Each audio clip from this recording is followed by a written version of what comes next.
Bismillahirrahmanirrahim. Assalamualaikum warahmatullahi wabarakatuh. Ya, jumpa lagi bersama saya Roy Kurniawan. Ya, pada kesempatan kali ini kita akan belajar tentang komputer dan jaringan dasar. Langsung saja kita ke materi. Ya, untuk kesempatan kali ini kita akan belajar tentang 3 elemen komputer. Oke, langsung saja untuk ke pembahasan materinya.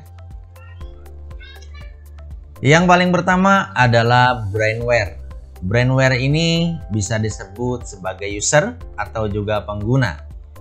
Kita artikan adalah manusia yang terlibat dalam mengoperasikan serta mengatur sistem komputer dan dapat juga disebut sebagai pengguna komputer.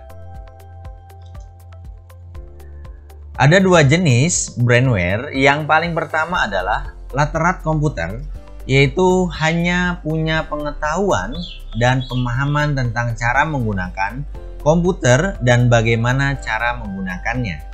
Jadi hanya pengguna saja kalau untuk lateral komputer. Untuk brainware kedua yaitu kompeten komputer, yaitu menguasai terminologi komputer, kemudian juga menguasai fungsi sistem komputer dan memiliki keterampilan menggunakan komputer. Ini kalau kita bahasakan secara sederhananya adalah sebuah teknisi komputer. Jadi ada 2 brainware untuk jenisnya. Selanjutnya kita beralih ke software. Software adalah sarana interaksi antara pengguna dengan perangkat keras. Ya, bisa diartikan adalah software sebuah penghubung ya antara hardware dan juga user, di mana software ini berfungsi untuk penerjemah perintah user untuk diproses hardware.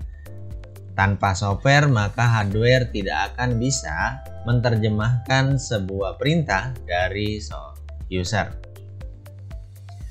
Lanjut untuk jenis software.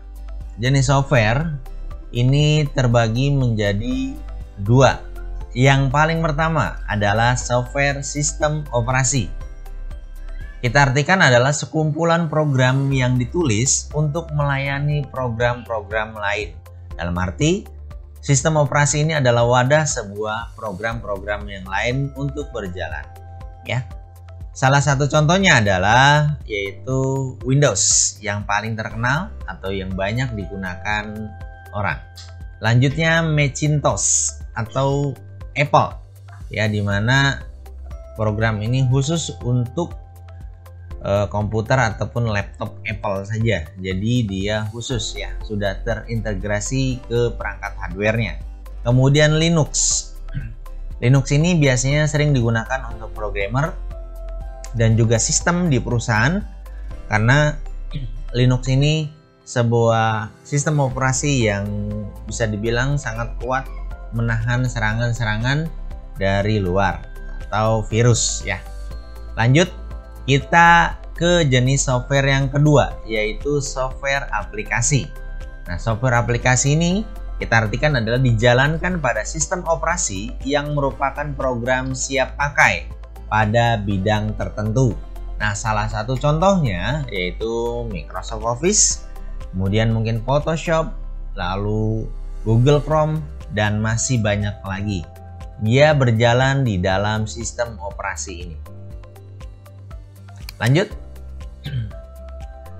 kita beralih ke hardware. Hardware kita artikan adalah peralatan pada sistem komputer yang secara fisik bisa kita lihat dan juga bisa kita jamah. Kalau kita visualisasikan adalah hardware ini sebuah software yang dioperasikan pada hardware. Jadi contoh sistem operasi, kemudian juga sistem aplikasi dioperasikan oleh hardware. Nah, jenis hardware ini ada 4. Yang paling pertama adalah input device, yaitu perangkat masukan ya. Perangkat masukan. Kemudian yang kedua adalah, atau langkah kedua juga bisa disebut, ini adalah proses device. Setelah input maka diproses, maka ini perangkat proses.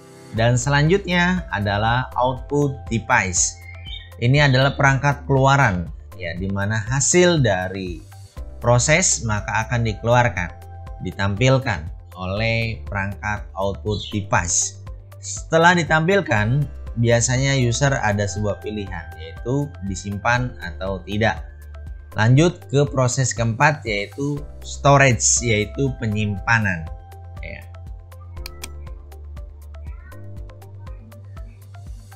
Selanjutnya adalah input device.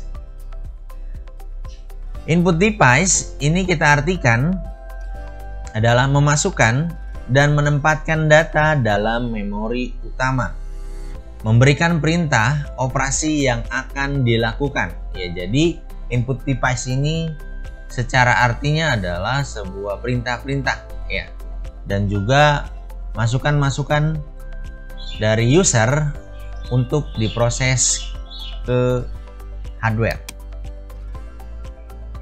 Kemudian proses device. Nah, dari inputan atau dari masukan ini, di sini data diinput kemudian diproses untuk mendapatkan output berupa informasi atau data dalam format yang diinginkan pengguna ya, seperti itu ya. Jadi diproses oleh proses device.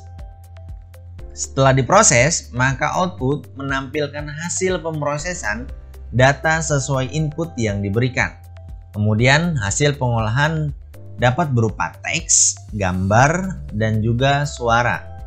Dan yang terakhir, storage, yaitu media yang digunakan untuk menyimpan data yang diproses oleh komputer. Oke, kita ke sebuah tugas. Ya, tugasnya yang paling pertama adalah rangkum semua materi yang tadi saya sampaikan. Yang kedua, cari jenis hardware 4 ini. Yang pertama adalah input device. Apa saja yang termasuk input device? Cukup nama-namanya saja. Atau kalau mau nilai plus, nama plus fungsinya. Salah satu contoh, saya kasih contoh input device itu misalkan keyboard seperti itu. Terus apa lagi ya untuk macam-macam untuk device. Lalu proses device, kemudian output device dan storage. Semua itu dirangkum dan juga disebutkan 4 macam input device, proses, output dan storage. Yang sudah silahkan dipoto kemudian dikirim ke WA pribadi saya. Oke. Terima kasih yang sudah menonton. Mohon maaf jika ada kekurangan. Akhirnya, assalamualaikum warahmatullahi wabarakatuh.